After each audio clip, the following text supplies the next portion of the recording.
Lo real se esconde ante tanta información. ¿Qué pasa? ¿Qué pasa?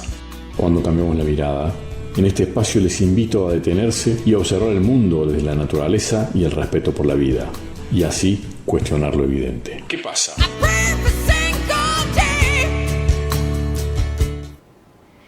Bienvenidos a otro programa de Hola Tiempo Real, en este momento con el segmento ¿Qué pasa? Y hoy vamos a abordar un tema que es el tema de la naturaleza. La naturaleza vista desde los ojos de la ley, es decir, lo que hoy en día se llama la concepción legal de la naturaleza. Y bueno, para abordar este tema lo voy a abordar obviamente desde mi conocimiento como abogado y como especialista en derechos de la naturaleza. Entonces les voy a traer toda una visión completa de cuál es el enfoque que se le está dando hoy en día a la naturaleza en sí. Y vamos a entrar acá con el primer tema, ¿no? Que sería el enfoque legal. Nosotros sabemos que aquí en Argentina y básicamente, vamos a decir básicamente porque hay algunas excepciones, en casi todo el mundo, se considera a la naturaleza como una cosa. Es decir, la naturaleza no está considerada en la legislación como un ser vivo. Entonces, estamos hoy en día en una evolución del ser humano que se está viendo en varios aspectos, pero como siempre la ley está llegando tarde porque todavía la naturaleza es un ser inerte, es una cosa.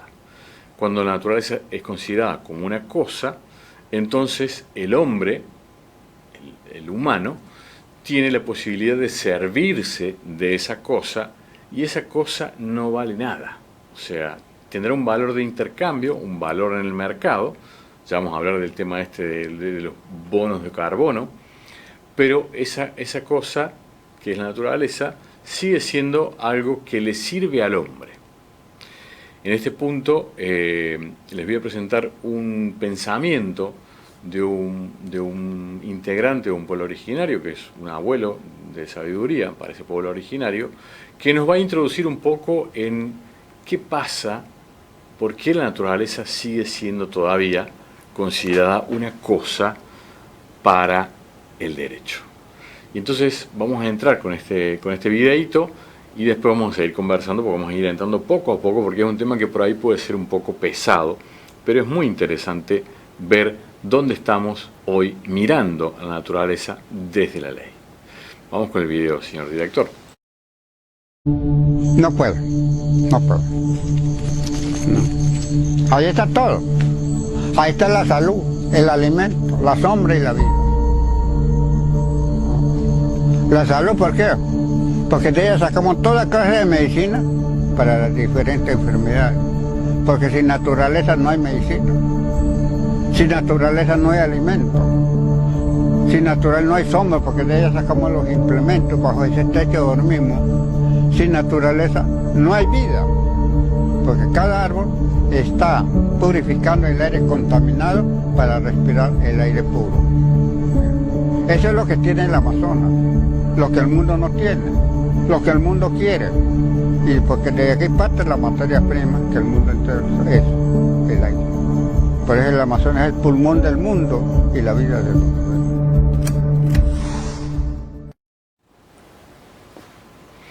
Bueno, ahí vimos cómo este abuelo nos habla del valor de la naturaleza, ¿no? Y nos referencia a varias cosas. Lo más importante es la vida. Entonces, la pregunta vuelve al mismo punto. ¿Cómo puede ser que todavía hoy, sabiendo ya la humanidad, siendo conscientes del valor de la naturaleza, todavía lo sigamos considerando como una cosa? Bueno, pues esta postura, esta posición, pues ha cambiado. Gracias a Dios ha empezado a cambiar. Hay países, y en este caso como el país de Ecuador, que en el año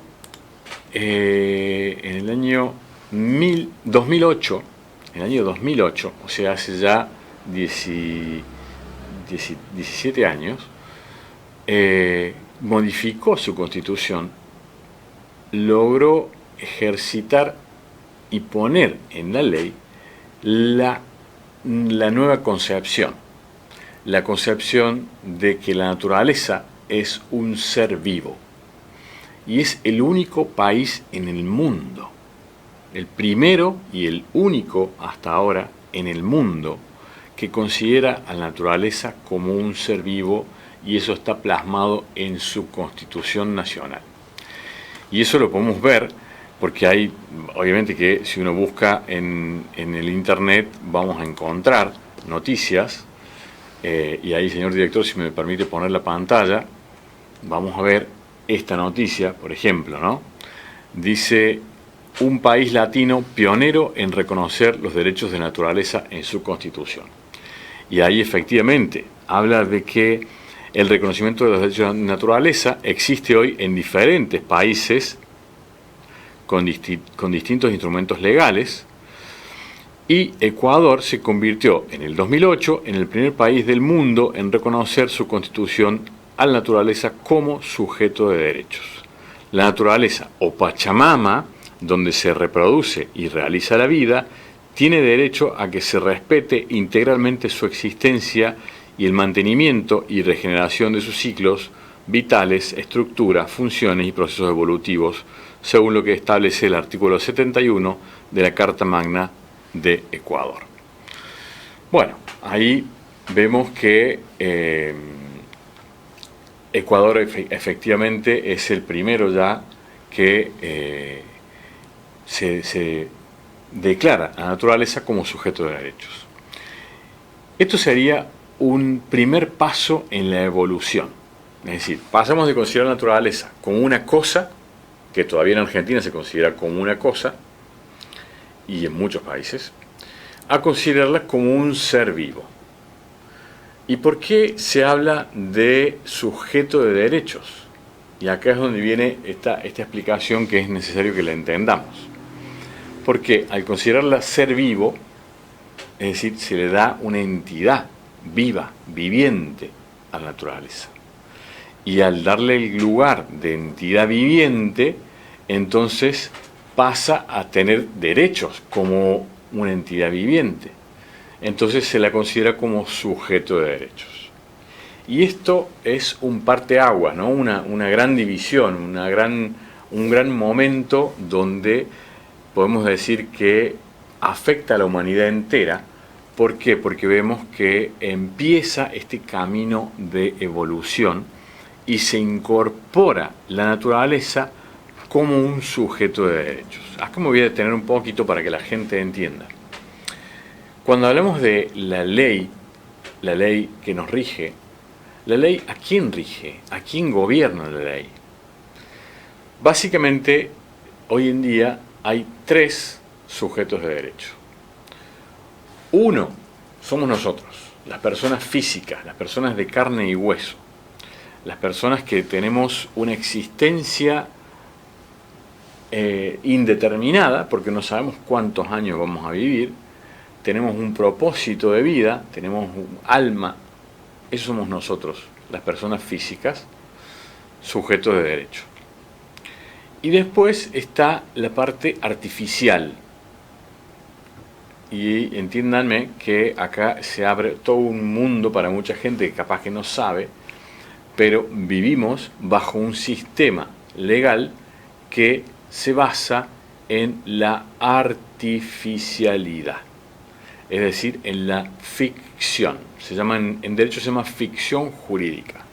¿Por qué? Porque hacemos de cuenta que, y ahí empieza la inventiva humana, y entonces desde la legalidad la ficción jurídica nos rige a todos. Por ejemplo, una persona jurídica, una corporación, una empresa, llamémosle la empresa X, porque no voy a hacer publicidad para ninguna empresa, pero la empresa Pepito S.A. Pepito S.A. es una ficción jurídica, es una persona jurídica privada. Y dentro de las ficciones jurídicas tenemos las personas jurídicas privadas, como Pepito S.A., y también están los estados. que son personas jurídicas públicas.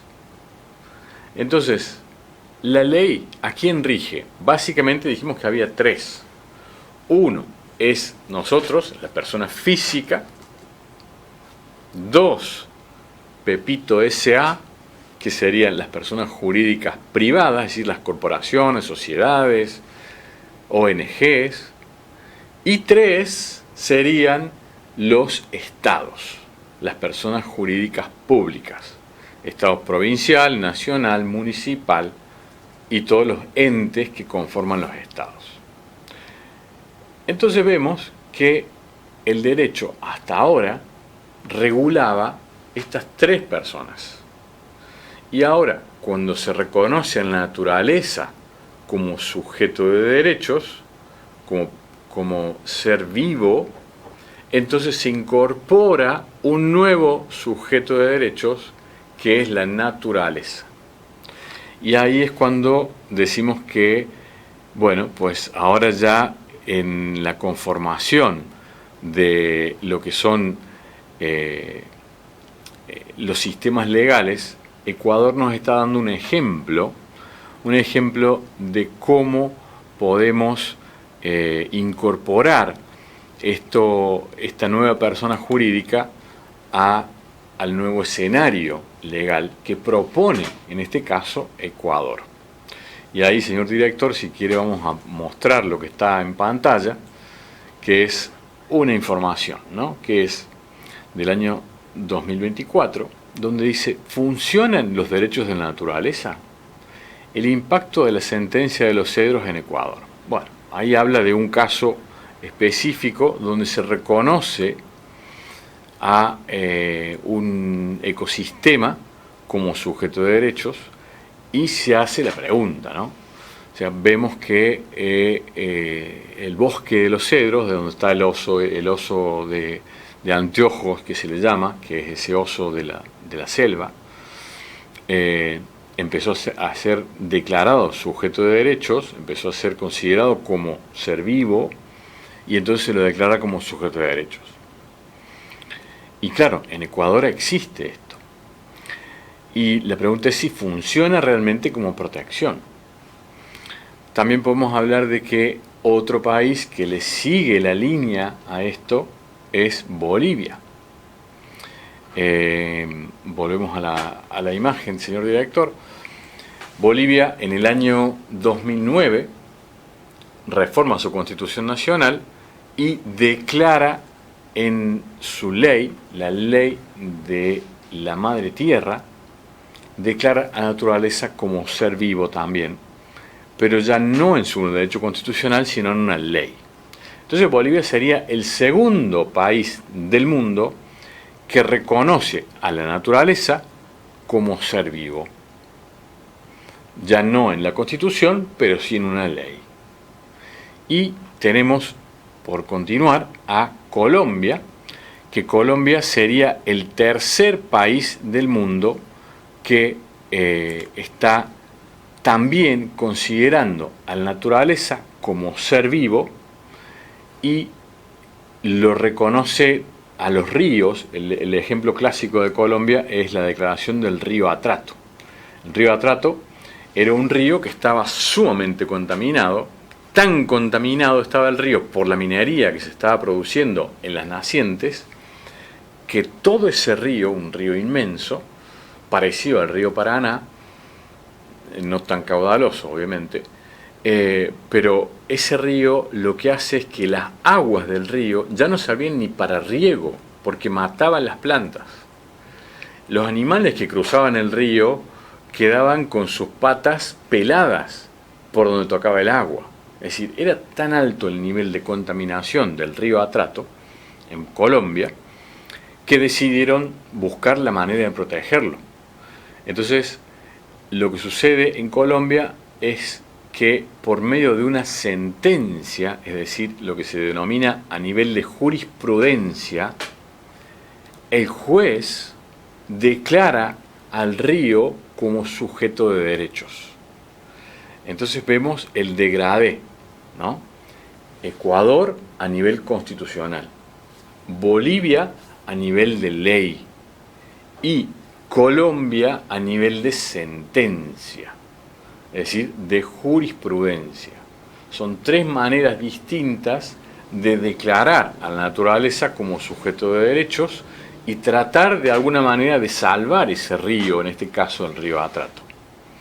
Eso fue en el año 2016, es decir, 8 años después de que Ecuador constituya esta punta de lanza en su Constitución Nacional. Y hoy en día, después de tantos años, después de 17 años, todavía hay países que no reaccionan, pero se está viendo una tímida reacción. Y acá, si me permite, señor director, vamos a la pantalla. Vemos que en el 2020, el 1 de agosto del 2020, como consecuencia de esta pandemia que sufrimos, en Rosario, el Consejo Municipal, acá estamos a nivel municipio, pide declarar al río Paraná sujeto de derechos. ¡Wow! Este es el primer caso en Argentina donde se traslada toda esta teoría y donde un municipio pide solicitar a la Universidad Nacional de Rosario y al municipio en general que se reconozca al río Paraná como ser vivo. ¿Y por qué? Porque está siendo, digamos, allá el río llega mucho más contaminado de lo que está aquí en el norte de Misiones. Obviamente que a medida que va pasando por distintas provincias, por distintas fábricas y etcétera, que están tirando porquerías al río, lo van contaminando cada vez más y el río empieza a tener pérdida de biodiversidad, pérdida de vida en el fondo. Y entonces llega a Argentina en el 2020, después en plena pandemia, este pedido que queda en la nada. Poca gente sabrá que en Argentina hubo este intento de volver a la mirada de que la naturaleza es un ser vivo, ¿no? Y ahí volvemos a la pantalla, señor director. Y bueno, ahí es wow, aplauso, porque por fin Argentina se da cuenta de que la naturaleza es un ser vivo y se plantea esta propuesta. Ahora, esta propuesta llega a algún lado y todavía no. Hoy en día todavía no podemos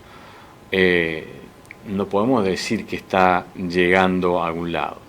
Sabemos que aquí, en la provincia de Misiones, donde estamos, es una de las provincias a la vanguardia en el tema de la protección de la naturaleza, donde se buscan todas las medidas de protección de la naturaleza y se ha declarado, por ejemplo, al jaguar como monumento nacional. Entonces, al declararlo al jaguar como monumento nacional, se trata de darle protección. Y acá les voy a pedir que hagan un esfuerzo para entender un poquito más de qué se trata. Cuando hablamos de que el hombre, el ser humano, es el centro de todo, se dice que estamos en un paradigma antropocentrista, es decir, antropos, hombre, centro, que lo pone al hombre como centro de todo. Y entonces, en ese paradigma donde vivimos hoy en día, paradigma donde todo lo que hace el hombre, todo lo que le interesa al humano, no es el hombre, la mujer también, lo aclaro porque por ahí hay gente que dice, no, ¿por qué decís el hombre si la mujer también? Bueno, al ser humano en general, está basado en su interés. El antropocentrismo hace eso, ¿no? Que nosotros seamos como humanos el centro de todo y entonces la naturaleza sigue siendo una cosa. Bajo esta mirada antropocentrista, fíjense cómo vemos que la ley que declara al jaguar como monumento nacional, fíjense que es un ser vivo, el jaguar, pero sin embargo lo declara como un monumento. Un monumento es algo que no tiene vida, es una cosa. Entonces, la ley, desde su mirada antropocentrista, está diciendo que esa cosa, el jaguar, es un monumento nacional. Es decir, no entiende la ley de la posibilidad de darle el lugar de ser vivo y de reconocerlo como tal. Acude a un artilugio legal, y ahí volvemos a hablar de lo que es la ficción jurídica, cómo por medio de un artilugio legal se le da derechos de protección, en este caso, a un animal, que es el jaguar, que es, claro, todo un símbolo de no solamente de Misiones, sino de toda la Amazonía, ¿no? Entonces está buenísimo que se proteja, está fantástico que se haga algo, aunque sea declararlo monumento nacional, que es lo que se puede hacer bajo la ley argentina. El tema es, ¿sirve esto para protegerlo realmente? Bueno, eso lo dejamos para otro momento, porque no quiero entrar acá en si es efectiva o no esa declaración, pero lo que quiero entrar acá es en la conciencia de cómo poco a poco vamos entrando en darnos cuenta de que no podemos seguir considerándonos el centro de todo. Y esto no lo digo yo, sino que ya está en varios tratados internacionales, en varios autores y filósofos, y por todos lados se habla de lo que es el biocentrismo. Es decir, dejemos atrás ya, démosle paso a esta evolución de la conciencia y hablemos de lo que es poner al centro la vida. Por eso se habla de biocentrismo. Todo lo que tiene que ver con la vida pasa a estar como al centro de la escena y no ya solo el humano. Entonces, el humano comparte la vida en este planeta con otros seres, con millones de seres. Las plantas, el agua, los hongos, millones de seres, animados e inanimados.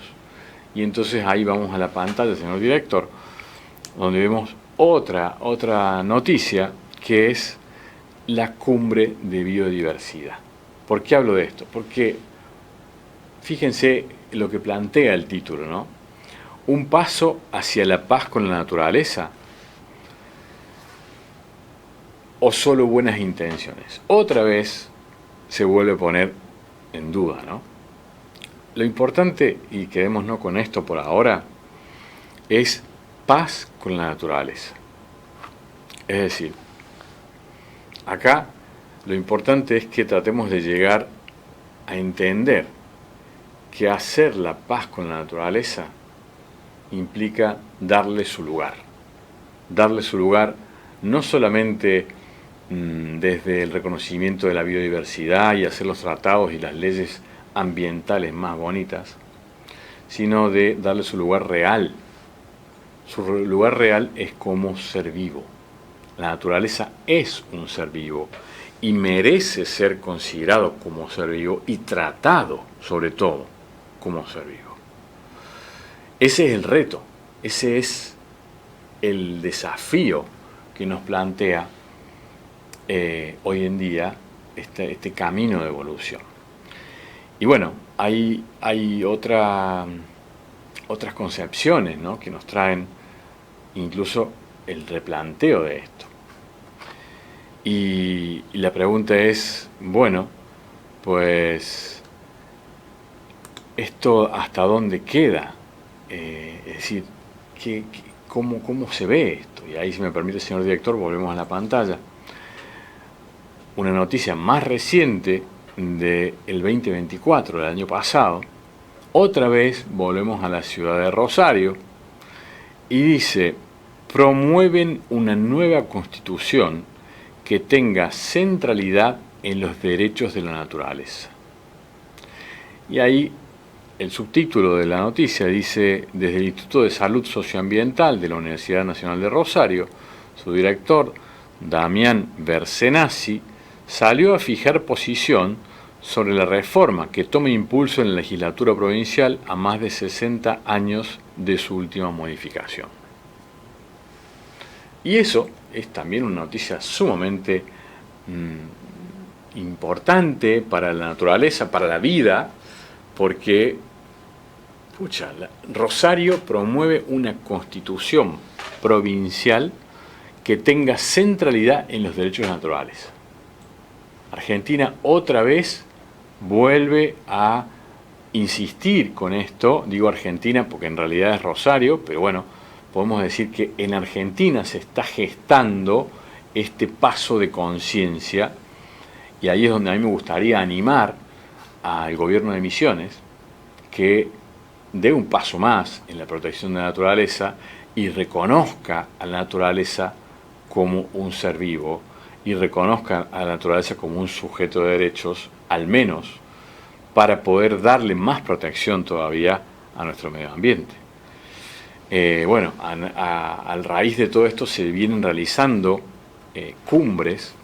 Nosotros sabemos que esto que plantea acá la cumbre del medio ambiente, se vienen realizando cumbres para la protección de la naturaleza, pero es importante que entiendan, y acá me voy a centrar otra vez, voy a volver a esto de la ficción, porque sé que muchos se habrán quedado pensando, ¿cómo vivimos en una ficción? Pues sí, vivimos en una ficción. Bienvenidos a la ficción jurídica, bienvenidos a la teoría de la fantasía planteada por el sistema legal, y ojalá que dentro de esa ficción jurídica le demos lugar a la naturaleza como sujeto de derechos, porque eso implicaría que estamos evolucionando, ¿no? Que vamos un poquito más adelante. Así que nada, presentado el tema, derechos de la naturaleza, entiendan que, para resumir, la naturaleza es un ser vivo, y lo que se plantea hoy como ejemplo internacional, sobre todo en Latinoamérica, es la posibilidad de que esto sea considerado como una posibilidad, una evolución, ¿no? Y eso también llegó a Europa, si me permite, señor director. No es solamente en Latinoamérica, llegó a Europa recientemente. En el año 2023, el Teens es un río también, el primer río de España con derechos. Cualquier daño por acción u omisión humana debe repararse. Investigadores universitarios, ecologistas, grupos políticos y vecinos se unen en el pequeño ayuntamiento gallego de Oulés para restaurar su castigado cauce y convertirlo en modelo a seguir. Y resulta que España se convierte en el primer país en Europa, en todo el continente, en todo el norte, en declarar sujeto de derecho a uno de sus ríos en lo que es la Unión Europea. Y después de esto se declaró también como sujeto de derechos el Mar Menor. ¿Por qué? Porque también estaba siendo muy contaminado en la región de Murcia, ¿no? Que colinda con el mar Mediterráneo. Así que bueno, España ya declaró como sujeto de derechos dos ecosistemas, y estos dos ecosistemas, bueno, pues teóricamente podríamos decir que están más protegidos. Entonces, simplemente sabemos que existe la posibilidad de dar un paso adelante, y es reconocer a la naturaleza como sujeto de derechos, reconocerle a la naturaleza su entidad de ser vivo. Y bueno, en ese tránsito hay mucho por decir todavía. ¿Por qué? Porque sería una gran evolución. Y también tenemos otra postura, pero vamos a ir a una pausa primero, señor director, y después seguimos con el tema que nos viene, que es la supremacía de la naturaleza. Vamos a ver de qué se trata esto. Lo real se esconde ante tanta información. ¿Qué pasa? Cuando cambiamos la mirada, en este espacio les invito a detenerse y a observar el mundo desde la naturaleza y el respeto por la vida, y así cuestionar lo evidente. ¿Qué pasa?